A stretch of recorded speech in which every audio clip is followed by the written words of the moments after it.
বন্ধুরা, আজকে তোমাদের ঘরে থাকা 3টি উপকরণ দিয়ে কাঁসা পিতলের জিনিস পরিষ্কার করা দেখাবো। আর তোমরা এই ভিডিওটা শেষ পর্যন্ত দেখো। আশা করি তোমাদের ভিডিওটা ভালো লাগবে। মাত্র 3টি উপকরণ দিয়ে। তো দেখো, আমার কিন্তু ঠাকুরের বাসনগুলো খুবই নোংরা হয়েছিল অনেক দিন, যেহেতু বাসনগুলো পরিষ্কার করা হয় না, এই জন্য। তো তোমরা দেখতে পাচ্ছ প্রদীপ, ধুনো, বাটাগুলো কতটা নোংরা হয়েছে।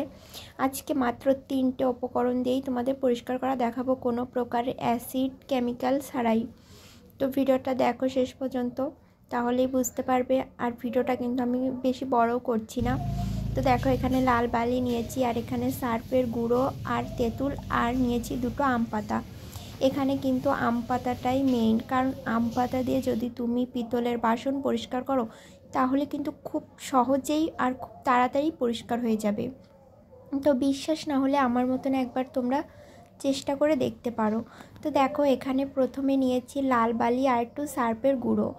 তো নিয়ে তারপরে কিন্তু বাটাটার ওপর ভালো করে হালকা একটু জল দিয়ে তারপরে ওই আম পাতা 2টো দিয়ে কিন্তু সুন্দর করে ঘষে নিচ্ছি। তো আমি কিন্তু বেশি আর কি ঘষছি না, আস্তে করেই করছি, আলতো হাতে।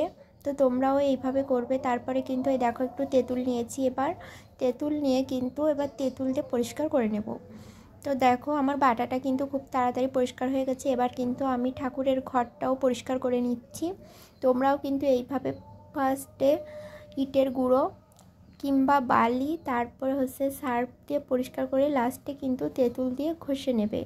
আর এটা কিন্তু মাত্র 3 থেকে 4 মিনিটের ভেতরেই কিন্তু পরিষ্কার হয়ে যাবে, বেশি টাইম লাগবে না।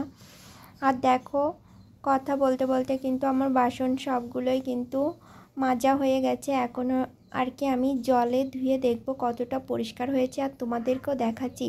আর এই ধুনোটা কিন্তু নতুন, এই জন্য নিচের দিকে কালো কালো, এটা কিন্তু কেনার সময়ই ছিল, তাই ওটা আর আমি উঠালাম না। আর দেখো, সব বাসনগুলো কিন্তু গামলার ভিতর জলের ভিতর দিয়ে ভালো করে কষলিয়ে ধুচ্ছি। আর তোমাদের লাস্টে আমি দেখাচ্ছি কত সুন্দর পরিষ্কার হয়েছে।